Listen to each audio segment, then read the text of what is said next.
Hi everybody, this video will discuss how to do some secondary things with some audio cues within Unreal.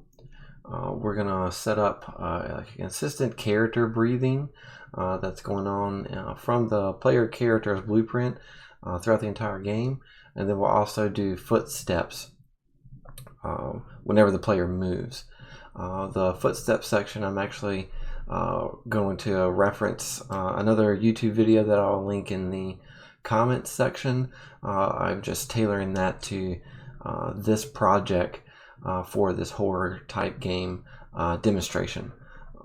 So I'm going to go ahead and hit play so we can hear the main audio of the player movement. Right off the bat, the heavy breathing, you can hear that in the background. I have balanced audio a little bit more so it's not too loud. I'll turn it up as we create it manually so you can hear it easier. So that's a consistent audio cue that is looping throughout the entire level. Wherever the player is, I can be able to hear that. The second thing is when I start to move around with WASD, I have like a grass footstep. I've created a kind of or I'm using a material that looks like grass and leaves and whatnot. So I'm using footstep audio clips.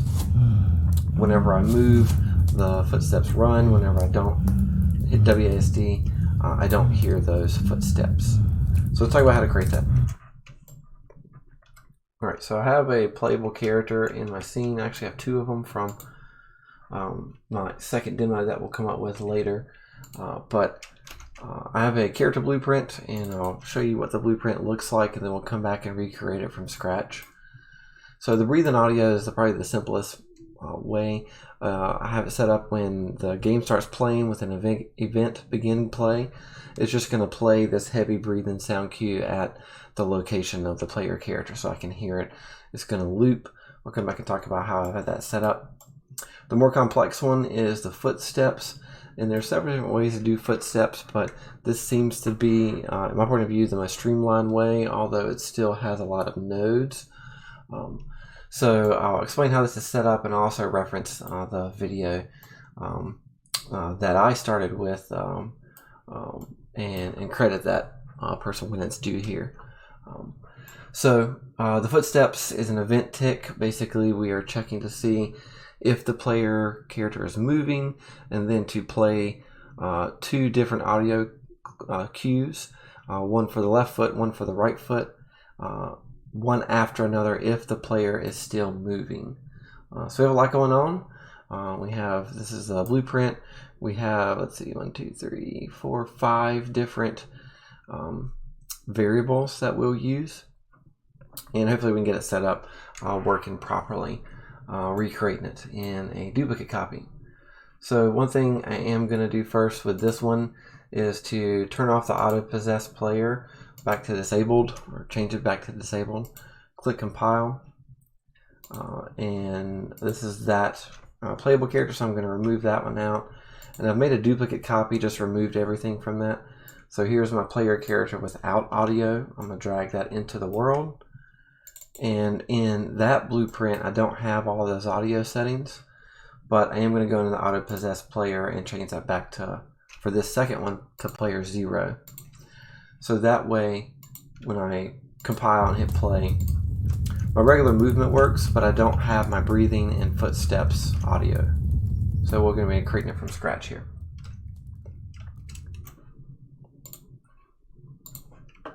All right.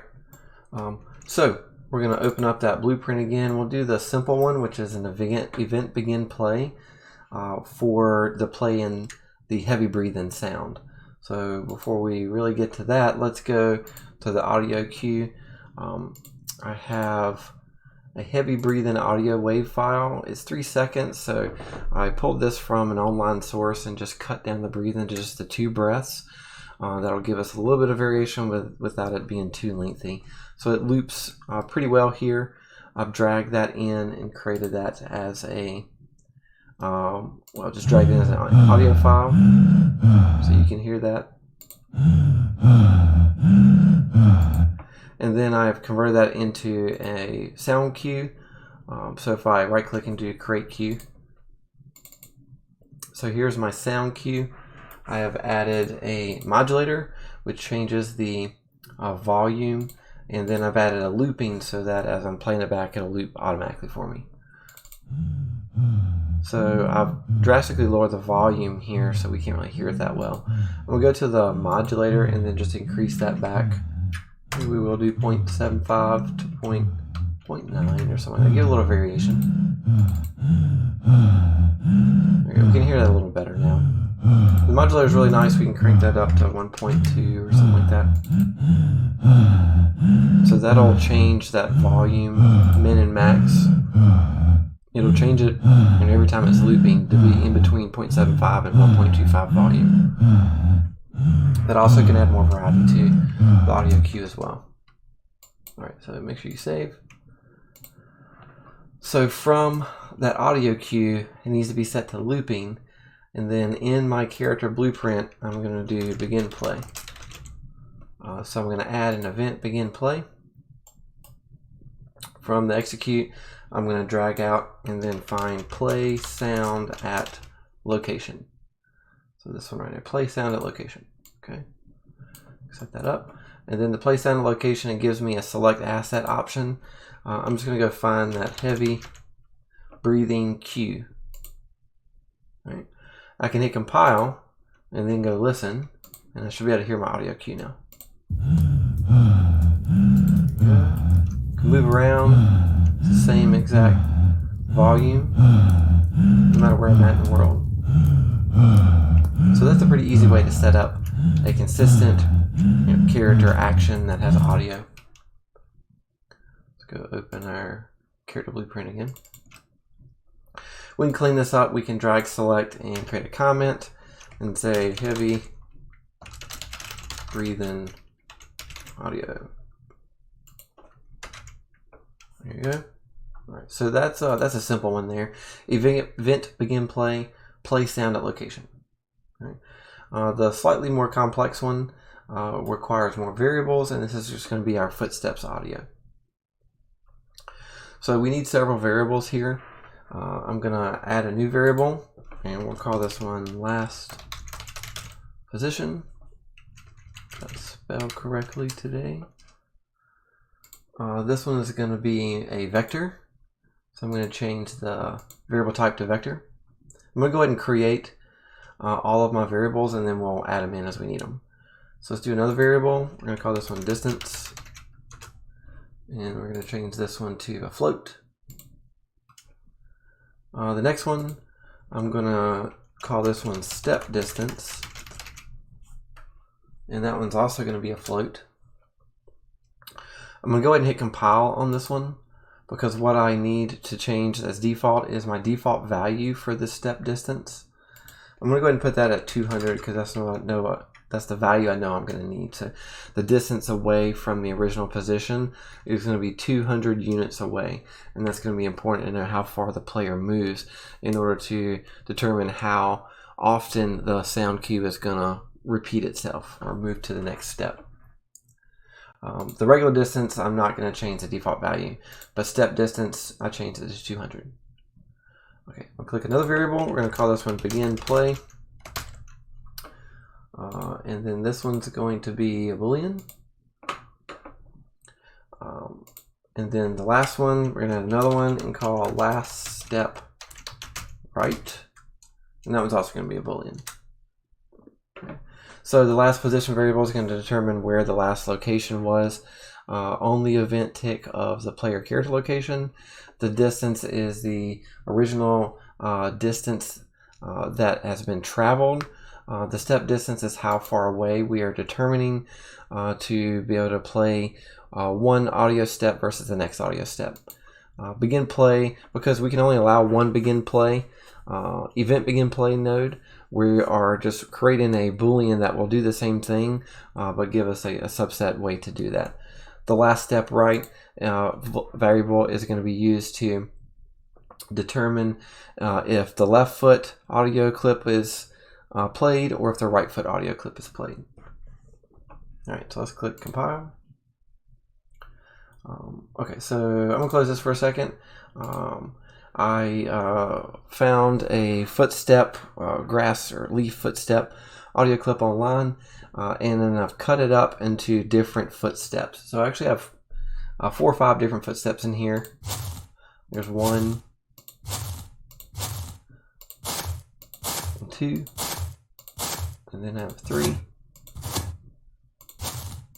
4, and 5. So I think I'm going to use just 4 and 5, but I pulled in a variety of them in case you wanted to do more than 2 steps. But we're doing at least 2 different step audio clips because as you step with your left foot in a surface, it might step slightly differently and make a slightly different noise than the other foot. So a little variation goes a long way here. I've created audio cues for each one of these, and the only thing I've done here is I don't need to be looping. I just want to play off once. I've played around with the volume a little bit so it's not so loud of an audio cue, but I really haven't changed anything else. So this option, there's no looping needed on this one. I just want to play and then go back to look at the distance and then play the other footstep as I need to.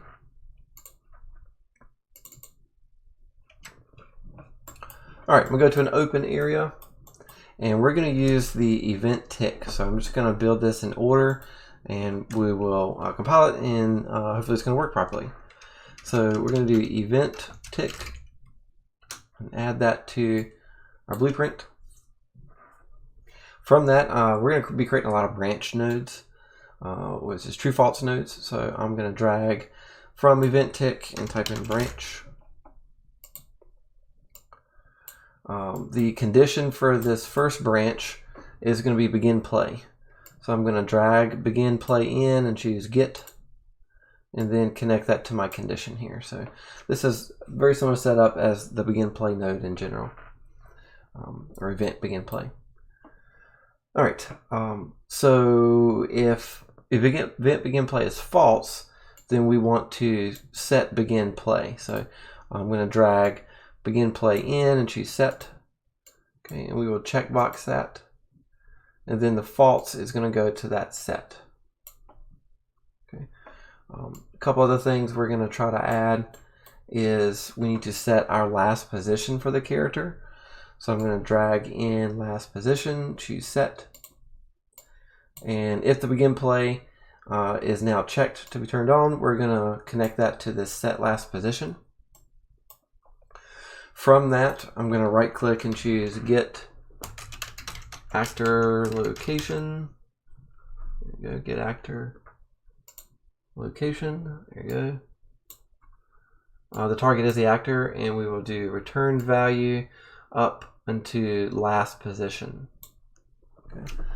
You can always double click on wires to create extra points that don't really do much of anything other than just break it apart.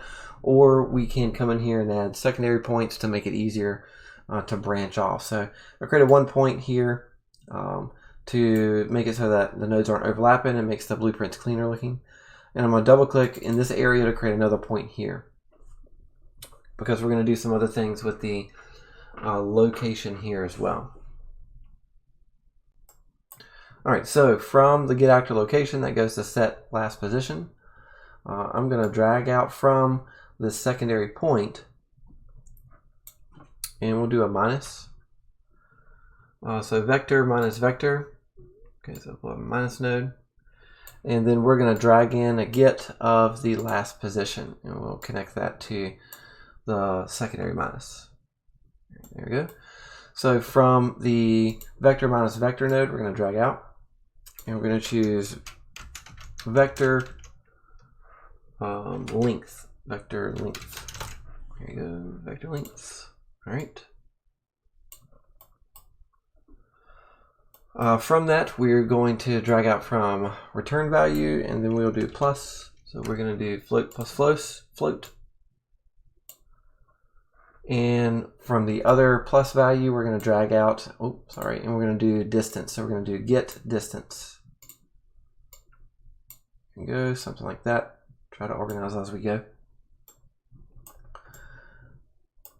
All right, so that's gonna first tell us where the initial location of the character is, and then we have to connect it up to a set for the distance. So I'm gonna drag out from the set last position, and nope, sorry, not there. From the branch. So true from the branch. So if we know the original location, then we're going to set the new distance location. So actually, let's drag out a set from our distance and drag our true from the first branch there. And then we're going to drag from the vector length plus to the distance, drag that up to the set distance value there. All right. Okay, so next we're going to add another set last position. We need to update the position or tell it to update the position value of the get actor location so we can do something with it. So if I drag out from set, we'll do this again. Probably easier again just to pull out our last position set and connect those two up. And then from the last position, we're going to drag out and do get actor location again. We can actually connect it back to this one, but then our wires might be kind of overlapping and unclean looking. All right, from the output for the set distance, we're going to drag over, and then we'll do a greater than. So float greater than float. And then we're going to get the set distance and funnel that into the bottom of the greater than node there. There you go. From the set last position, we're going to drag out to another branch, which is the true false. And that greater than is going to go into that condition there. Okay, so I'll zoom out again and try to look at what we've got so far. It's not ready, but this is the overall structure so far. Okay, so a couple of things we need. Next is another set distance. So we're going to drag out distance and choose set. And then we will connect the branch true to the set distance. We're going to get the distance again, and then we're going to get the step distance.